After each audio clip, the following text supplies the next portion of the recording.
Hello friends, welcome to all on this channel जिसका नाम है गुरुजी की ट्रिक्स। हम सभी जानते हैं कुछ दिनों में एसएससी सीएचएसएल के एग्जाम आने वाले हैं, तो हमारे पास टाइम बहुत कम रह गया है। कम समय में हमारी अच्छी तैयारी हो जाए, इसलिए हम फिजिक्स के लास्ट ईयर के कुछ क्वेश्चन लाए हैं और ये भी देखेंगे कि एक्सपेक्टेड क्वेश्चन क्या आ सकते हैं हमारे एग्जाम में। हम लास्ट ईयर के क्वेश्चन को सॉल्व करेंगे और उनसे ये देखेंगे कि एक्सपेक्टेड क्वेश्चन क्या क्या बन सकते हैं उस चैप्टर से। ये आप लोगों को एग्जाम में बहुत हेल्प करेगा। ये इससे आपको बेसिक आइडिया हो जाएगा कि क्वेश्चन कैसे कैसे आते हैं। देखिए, एसएससी पॉइंट ऑफ व्यू से जो साइंस का बहुत ही मेजर पोर्शन है, लगभग 15 क्वेश्चन एग्जाम में इसके आते हैं, जो कि बहुत ईजी होते हैं, बहुत बेसिक होते हैं। आप लास्ट ईयर के क्वेश्चन कर लेंगे, फिजिक्स, केमिस्ट्री, बायोलॉजी, तो आपके 70% मार्क्स आ जाएंगे। जो क्वेश्चन आप करेंगे लास्ट ईयर, बस उसका ये देखते रहिए कंसेप्ट क्या है, क्योंकि जो क्वेश्चन नए नए आते हैं वो इसी कंसेप्ट से आते हैं, बस और कुछ नहीं करना। आइए क्वेश्चन देखते हैं। पिछले कुछ सालों में जो क्वेश्चन आया है वो हम सॉल्व करते हैं। ये जो पहला क्वेश्चन आया हुआ है, ये लिखा हुआ है, in a transistor the base is. In a transistor the base is पूछा है, बेस क्या होता है ट्रांजिस्टर में? एक इंसुलेटर होता है? बिल्कुल नहीं होता।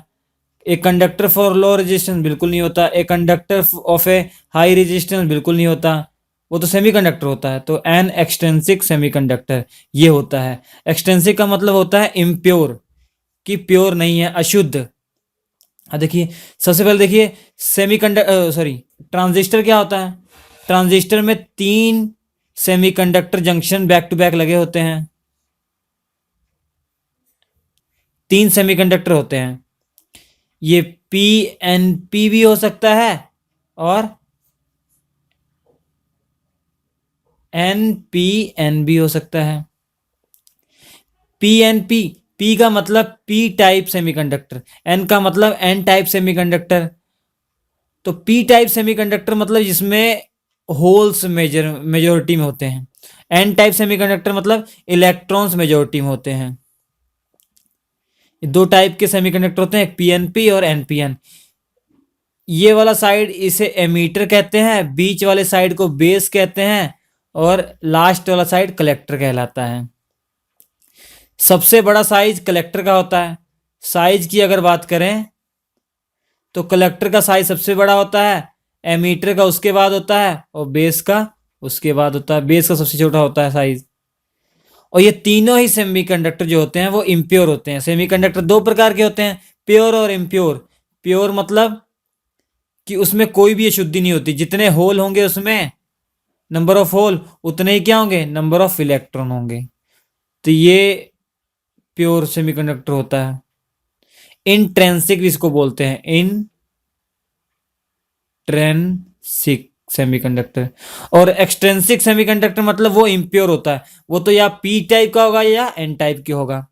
पी टाइप का होगा, उसमें होल्स मेजोरिटी में होंगे और इलेक्ट्रॉन, फ्री इलेक्ट्रॉन माइनर होंगे। ऐसे एन टाइप में क्या होगा, इलेक्ट्रॉन मेजोरिटी में होंगे और होल्स माइनॉरिटी में होंगे। तो इस पे जितने भी क्वेश्चन बन सकते हैं हमने बता दिया आपको। आपसे ये पूछ सकता है कि पीएनपी ट्रांजिस्टर में एमीटर बड़ा होता है कि बेस बड़ा होता है, कलेक्टर बड़ा होता है, साइज पूछ सकता है। तो सबसे बड़ा साइज किसका होता है, कलेक्टर का। सबसे छोटा बेस का होता है। The focal length of a plane mirror. अब फोकल लेंथ, प्लेन मिरर की फोकल लेंथ पूछा हुआ। प्लेन मिरर की जो फोकल लेंथ होती है वो एफ इजिकल टू इन्फिनिटी होती है। तो क्या होती है, डी आंसर हो जाएगा, एफ इजिकल टू इन्फिनिटी। किसी भी मिरर की जो फोकल लेंथ निकालते हैं, सबसे पहले क्या कीजिए, इनफाइनाइट, उस मिरर से इनफाइनाइट डिस्टेंस पे कोई ऑब्जेक्ट रख दीजिए। उस ऑब्जेक्ट के कारण जहां पे डिस्टेंस बनेगी, जहां पे उसकी इमेज बनेगी, उस इमेज की प्लेन से जो डिस्टेंस होगी वो फोकल लेंथ कहलाएगी। हम जानते हैं अगर इनफाइनाइट डिस्टेंस पे हमने ऑब्जेक्ट यहां रख दिया तो इसके पीछे उतनी ही दूरी पर, मतलब इनफाइनाइट दूरी पर इमेज बनेगा उसका। तो ये डिस्टेंस कितनी होगी, इनफाइनाइट। तो इसकी फोकल लेंथ क्या आ जाएगी, इनफाइनाइट आ जाएगी। ठीक है। इस पे ये क्वेश्चन आपको आ सकता है कि इस मिरर से 10 मीटर की डिस्टेंस पर ऑब्जेक्ट है, तो इमेज बताइए कहां बनेगी। इमेज जस्ट इसके पीछे 10 मीटर डिस्टेंस पे बनेगी। अगर पूछे ऑब्जेक्ट और इमेज की डिस्टेंस कितनी है, तो 10 10 20 हो जाएगा ये। ठीक है, इस टाइप के क्वेश्चन पूछ सकता है। और दो मिरर और होते हैं स्फेरिकल मिरर, एक होता है कॉनकेव मिरर, इस टाइप का होता है, एक होता है कॉन्वेक्स मिरर, वो इस टाइप का होता है।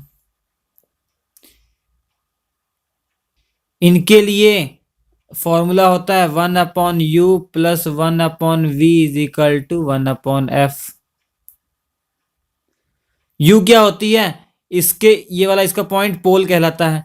पोल से ऑब्जेक्ट की डिस्टेंस, पोल से ऑब्जेक्ट की डिस्टेंस यू होगी। और वी क्या होगा, इस मिरर के कारण जो इमेज जहां पर बनेगी उसकी पोल से डिस्टेंस। और एफ क्या होगा, इसकी फोकल लेंथ। दोनों के लिए सेम होगा, ठीक है। तो ये सब क्वेश्चन आपसे पूछ सकता है। और मिरर की पावर अगर पूछे, पावर, तो पावर इज इक्वल टू होता है 1/फोकल लेंथ, 1/फोकल लेंथ। ये फोकल लेंथ मीटर में होनी चाहिए, ठीक है। तो power is equal to 100/f हो जाएगा अगर ये फोकल लेंथ हमारी क्या है, सेंटीमीटर में है। फोकल लेंथ क्या है, सेंटीमीटर में। Power is equal to 100/f, ये अगर ये सेंटीमीटर में है, ठीक है।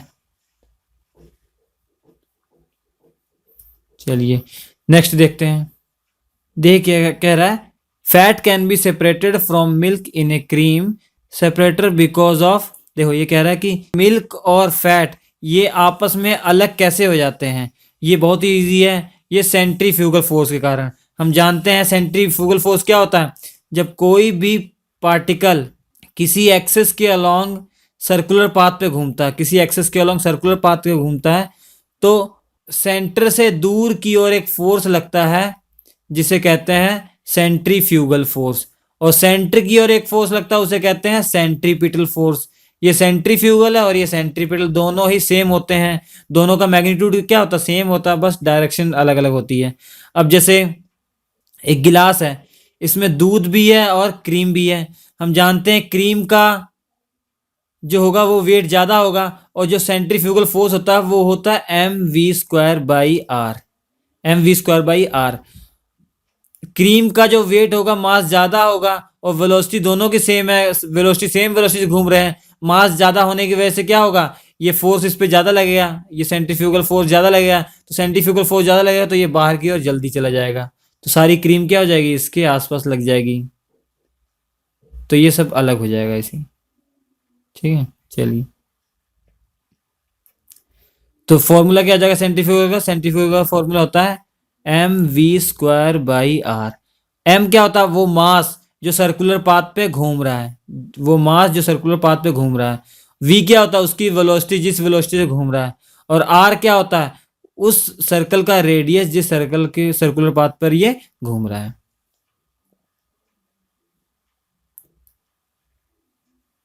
Melting point of ice increase with increase of pressure, decrease with increase of pressure, is independent of pressure, none of these। तो ये देखिए, इस मेल्टिंग पॉइंट कम हो जाता है अगर प्रेशर को हम बढ़ाते हैं। मेल्टिंग पॉइंट, बर्फ का जो मेल्टिंग पॉइंट है 0 डिग्री सेल्सियस, वो कम हो जाता है, माइनस में आ जाता है अगर हम प्रेशर को इंक्रीज कर दें। अगर हम प्रेशर को क्या कर दें, इंक्रीज कर दें, मतलब और जल्दी भी पिघल जाएगी वो। जैसे कोई बर्फ है, -10 डिग्री सेल्सियस पर कोई बर्फ है। अब प्रेशर अगर बढ़ा दिया जाए, उसे 0 डिग्री सेल्सियस पर पिघलना था मगर उससे पहले ही पिघल जाएगी ये, ठीक है। तो मेल्टिंग पॉइंट ऑफ आइस क्या हो जाती है, कम हो जाती है अगर प्रेशर को बढ़ा दिया जाए। Hydrogen bomb is based on the principle of. देखिए हाइड्रोजन बॉम्ब जो होता है वो न्यूक्लियर फ्यूजन प्रिंसिपल पर आधारित होता है। न्यूक्लियर फ्यूजन क्या कहता है, छोटे छोटे न्यूक्लियस मिलकर बड़े न्यूक्लियस का निर्माण करते हैं। मतलब हाइड्रोजन हाइड्रोजन मिलकर हीलियम बनाते हैं और कुछ एनर्जी रिलीज करते हैं। तो इस प्रिंसिपल पर न्यूक्लियर फ्यूजन होता है, न्यूक्लियर फ्यूजन होता है। न्यूक्लियर फ्यूजन में यही होता है, हाइड्रोजन हाइड्रोजन मिलकर क्या बनाते हैं, हीलियम बनाते हैं। हाइड्रोजन छोटा न्यूक्लियर है और हाइड्रोजन ये भी छोटा न्यूक्लियस है, तो मिलकर क्या बना रहे, हीलियम, जो कि इन दोनों से बड़ा है। इसका वेट 1 होता है, 1 होता है इसका, 1 mu, इसका कितना होता है, 4 होता है। और कुछ एनर्जी रिलीज करते हैं। तो हाइड्रोजन बॉम्ब किस पे आधारित है? Nuclear fusion. और न्यूक्लियर फिजन पे है एटम बॉम्ब। एटम बॉम्ब किस पे है? न्यूक्लियर फिजन पे। न्यूक्लियर फिजन में क्या होता है? बड़ा कोई न्यूक्लियन टूट के छोटे न्यूक्लियर में डिवाइड हो जाता है और एनर्जी रिलीज होती है, तो न्यूक्लियर फिजन होता है। इसमें अनकंट्रोलेबल चेन सीरीज चलती है न्यूट्रॉन की। और न्यूक्लियर फ्यूजन का सबसे अच्छा एग्जांपल क्या है? हमारी जो सूरज है, सूरज के अंदर सूर्य की जो एनर्जी है वह न्यूक्लियर फ्यूजन के कारण आ रही है। ठीक है। The south pole of the earth magnet is near the geographical north, मतलब ओपोजिट है। जैसे ये अर्थ है हमारा, ये नॉर्थ है, ये साउथ है, तो हमारा जो मैग्नेट है वो कुछ एंगल पर है, एग्जैक्ट नहीं, कुछ एंगल पर है, बट जहां पर भौगोलिक साउथ है, जहां पर जियोग्राफिकल साउथ है वहां पर इसका नॉर्थ है, जहां पर जियोग्राफिकल नॉर्थ है वहां पर इसका साउथ है, तो ये कुछ एंगल पर है। ठीक है, ये हो जाएगा। और आपसे ये भी पूछ सकता है, तो ये इस नॉर्थ से मैग्नेटिक फील्ड बाहर की ओर निकलती है और साउथ की ओर एंटर करती है, ऐसे ही पूछ सकते हैं। A boy is standing in front of plane mirror at a distance of 3 meter from it. What is the distance between the boy and his image? अब देखिए ये प्लेन मिरर है, इससे 3 मीटर की डिस्टेंस पर एक लड़का खड़ा हुआ है। हम जानते हैं प्लेन मिरर क्या करेगा, जो ऑब्जेक्ट जितनी ही दूरी पर उसके सामने रखा जाएगा उतनी ही दूरी पर वो उसकी इमेज बनाएगा। तो ये भी कितनी होगी? 3 मीटर होगी। 3 मीटर दोनों के बीच में डिस्टेंस कितनी होगी? 6 हो जाएगी। तो ये कितना आंसर आ जाएगा? 6 मीटर आंसर आ जाएगा। नेक्स्ट क्वेश्चन देखिए, number of basic SI unit कितनी होती हैं? बेसिक एसआई यूनिट या फंडामेंटल एसआई यूनिट वो 7 होती हैं, क्योंकि हमारे पास 7 बेसिक फिजिकल क्वांटिटीज हैं, तो 7 बेसिक एसआई यूनिट भी हो जाएंगी। पहला मास है, दूसरा लेंथ है, तीसरा टाइम है, चौथा टेम्परेचर है, पांचवा इलेक्ट्रिक करंट है, छठवां लुमिनस इंटेंसिटी है, सातवां अमाउंट ऑफ सब्सटेंस है। और यूनिट क्या हो जाएगी इसकी? मास की यूनिट इसकी किलोग्राम यूनिट हो जाएगी, लेंथ की कितनी हो जाएगी? मीटर हो जाएगी, टाइम की कितनी हो जाएगी? सेकंड हो जाएगी, टेम्परेचर की केल्विन डिग्री सेल्सियस या फ़ारेनहाइट हो जाएगी, इलेक्ट्रिक करंट की एम्पियर हो जाएगी, ल्यूमिनस इंटेंसिटी की कैंडिला हो जाएगी, और अमाउंट ऑफ सब्सटेंस की मोल हो जाएगी। तो आप ये भी याद कर सकते हैं। अब नेक्स्ट क्वेश्चन है, ऐसा यूनिट ऑफ ल्यूमिनस इंटेंसिटी क्या है? अभी बताया हमने आपको, कैंडिला है। ठीक है।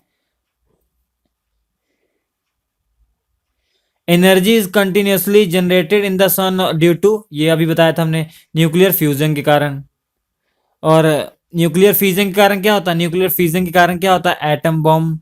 The working principle of washing machine is, अब देखिए वॉशिंग मशीन में क्या, जब कपड़े डालते हैं तो पानी घूमता है ना, हम जानते हैं जो उसमें कपड़ों में मैल होती है उनका वेट ज़्यादा होता है, वेट ज़्यादा होने की वजह से मास ज़्यादा होता है, मास ज़्यादा होने की वजह से mv²/r बढ़ जाता है, जो कि सेंट्रीफ्यूगल फोर्स है। उसकी सहायता से वो जो गंदगी होती है वो बाहर की ओर चली जाती है, तो इससे कपड़े साफ हो जाते हैं। तो सेंट्रीफ्यूगल प्रिंसिपल वर्क करता है। तो क्या जगह? Centrifugation. Sound and light waves both similar wavelength तो बिल्कुल नहीं होती है। Obey the law of reflection, ये होता है। देखिए हम जानते हैं लाइट किसी भी प्लेन पर अगर पड़ती है, किसी भी प्लेन पर पड़ती है, तो उतने जितने एंगल पर इंसिडेंट होती है उतने ही एंगल पर क्या होती है? रिफ्लेक्ट हो जाती है।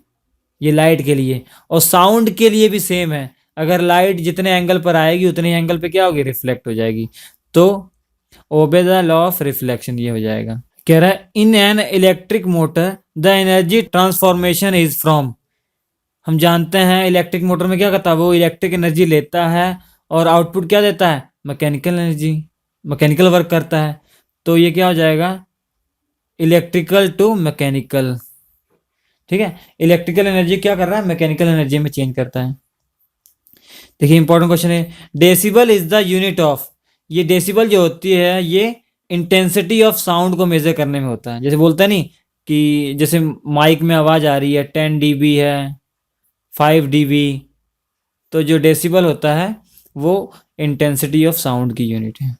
The ozone layer in the atmosphere is at height of about, तो देखिए अर्थ सरफेस से जो ओजोन लेयर है वो लगभग 49.95 किलोमीटर दूरी पर है, तो अप्रोक्सीमेट इसमें से 50 किलोमीटर हो जाएगा, तो 50 किलोमीटर दूरी पर है। Radio activity was discovered by, radio activity जो डिस्कवर की थी वो एंटोनी हेनरी बैकुरल ने की थी,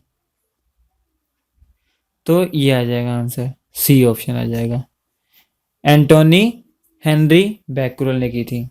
ये इन्होंने 1903 में की थी, इसकी जो खोज की थी 1903 में की थी। ये इसके कुछ क्वेश्चन थे, ये इसका पार्ट 1 था। पार्ट 2 में हम कुछ क्वेश्चन लाएंगे, अगर आप कमेंट बॉक्स पे लिखेंगे तो हम बाकी जो बचे हुए क्वेश्चन पार्ट 2 में भी लाएंगे, और अगर आप कहेंगे तो हम एक्सपेक्टेड जो एग्जाम में आने वाले हैं मोस्ट एक्सपेक्टेड क्वेश्चन वो ले आएंगे। अगर आप कहेंगे तो फिजिक्स का जो फिजिक्स कैप्सूल जो इम्पोर्टेंट चीज़ें आने वाली हैं जिससे आप मोर देन 80% स्कोर कर सकते हैं फिजिक्स वाले पोर्शन में, साइंस वाले पोर्शन में, अगर आप चाहते हैं कि मैं उसका वीडियो बनाऊं तो आप कमेंट सेक्शन में लिख सकते हैं। आप हमें ज़रूर बताइएगा कमेंट सेक्शन में कि आपको हमारा वीडियो कैसा लगा। अगर आपको अच्छा लगा तो प्लीज़ लाइक कीजिए इसे और शेयर कीजिए दोस्तों के साथ। हमारे ऐसे और वीडियोस देखने के लिए आप हमारे चैनल को सब्सक्राइब कर सकते हैं। यहाँ पर आपको बहुत सारी जीके की ट्रिक्स मिल जाएंगी जिसकी सहायता से आप बहुत ही डिफ़िकल्ट जो स्टैटिक जीके के क्वेश्चन है उसको याद कर सकते हैं और अपने एग्ज़ाम में सफल हो सकते हैं। Best of luck for your exam and हमारे वीडियोस देखने के लिए धन्यवाद।